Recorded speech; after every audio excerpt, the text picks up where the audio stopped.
Hoy les quiero hablar, siguiendo un poquito con este tema de orar en Roma, de algo un poco diferente, que es una experiencia que tuve yo muy bonita, un poco inesperada, al final de mis estudios en el año 99 en Roma.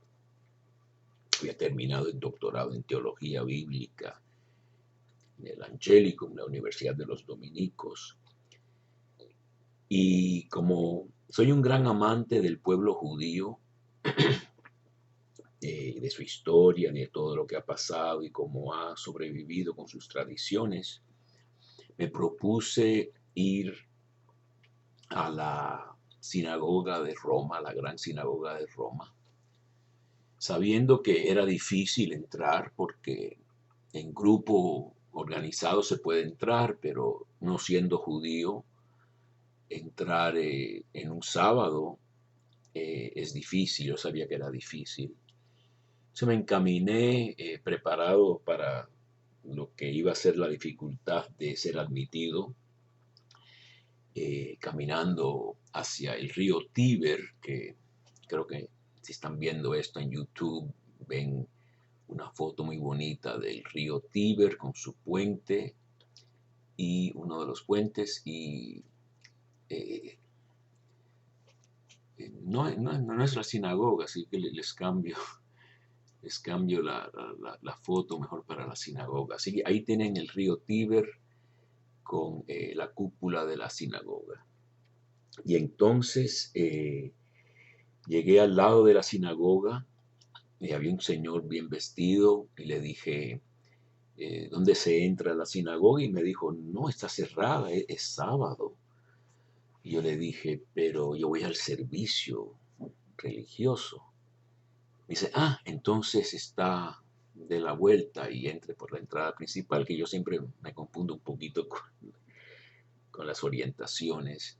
Es una sinagoga que tiene todavía los huecos de balas que dispararon hace años, terroristas, gente que odiaba a los judíos, y permanentemente hay una de estas combis, camionetas de los carabinieri, la policía militar romana, cuidando la sinagoga.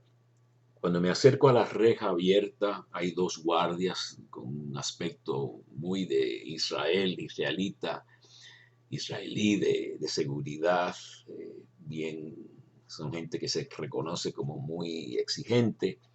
Y le dije, quiero ir al servicio. Y me dice, no, imposible. Entonces le dije, no, yo tengo que entrar. Y me dice, ¿quién es usted? ¿Qué hace usted? No, pues yo terminé mis estudios de teología bíblica. ¿Dónde terminó los estudios? Pues en el Angélico. Y si usted conoce al padre Itza, el dominico bibliotecario, digo, sí, sí, lo conozco. Y ya con eso, y el hecho de que yo no tenía ni cámara, ni pluma, ni nada, ni bolígrafo, yo con el pasaporte, eso sí, estuvo preparado yo sabía que eso iba a ser una seguridad muy exigente. Me dice, entra y a mano izquierda están las gorritas de los judíos, ¿no? Las kipá o yarmulke, como le llaman. Y entonces entro a esta bella gran sinagoga ortodoxa con tanta historia en el gueto. Los judíos fueron encerrados en un gueto e incluso pusieron una iglesia al lado del gueto con una cita de Isaías en hebreo y en latín, y todo el día extendí mis manos a un pueblo que no escucha ni obedece, etcétera, que es una cosa bastante fea cuando se piensa, ¿no? Entonces yo entro a la sinagoga esta y me siento atrás, veo, no está llena, hay bastantes hombres, pero son mujeres, si había, estaban en otra parte, se sientan en otra parte, las mujeres en una sinagoga ortodoxa. Pero estaban los hombres y con los muchachos adelante, con gorras de béisbol, ¿no? Gorras normales, no todos con vestimento religioso. Entonces yo digo, bueno, he entrado yo en este recinto tan especial, eh, y me siento y empiezo a sentir el peso de toda la historia judía, recordando la Biblia. Creo que comencé con el profeta Amós, ese profeta fogoso, de la justicia social, y repasé todo lo que había sido la gran historia de este pueblo que fue el que nos dejó, nos puso, nos engendró a Jesucristo, el Hijo de Dios encarnado. Es el pueblo escogido que Dios escogió y lo fue preparando durante siglos de muchas persecuciones, de muchos imperios bajo los cuales estaba sometido, oprimido: los babilonios, los persas, los griegos, después los romanos que crucificaron a Jesús, crucificado bajo Poncio Pilato, dice el credo, ¿no? Obviamente con colaboración de los líderes aristocráticos, saduceos del templo, que mantenían el orden y que les iba bien bajo el poder romano, cuyos líderes, por cierto, desaparecen con la destrucción del templo. Así que los saduceos dependían de la existencia del templo, del culto, de sacrificio de animales, y eran los fariseos y los escribas, los estudiosos de la Torá, de la revelación de Dios.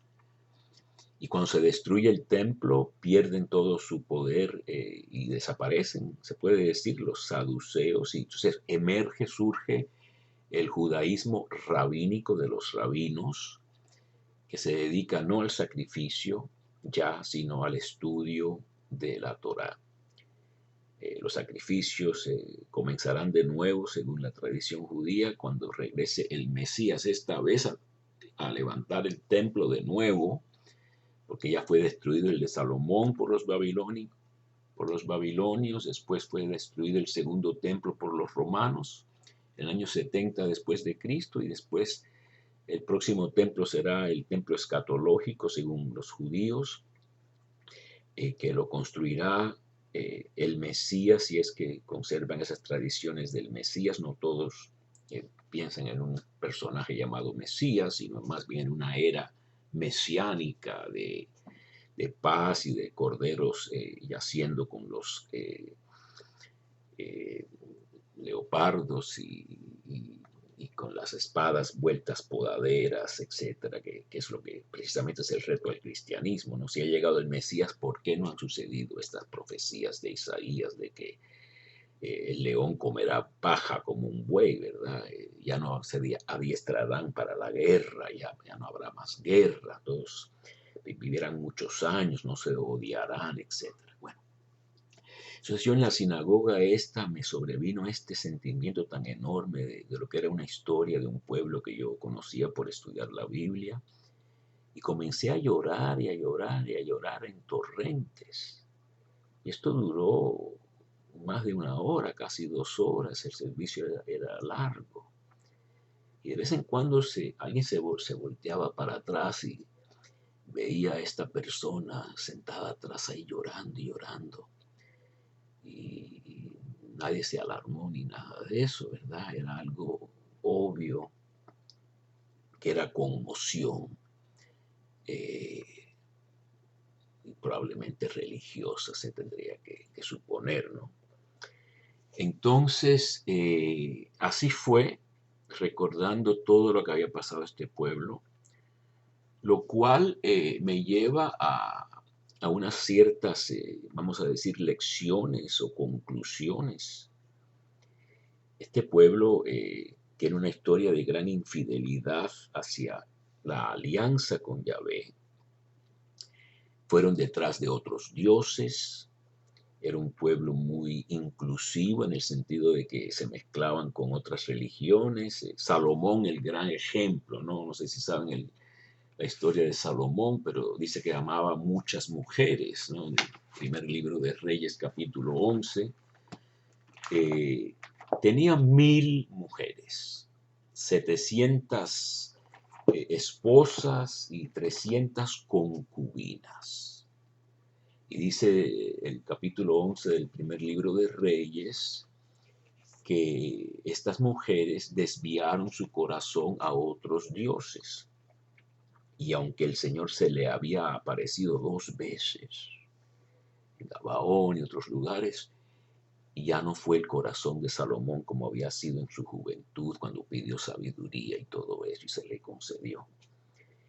Entonces ellos deciden en el exilio babilónico convertirse a Yahvé como único Dios, insisten en eso.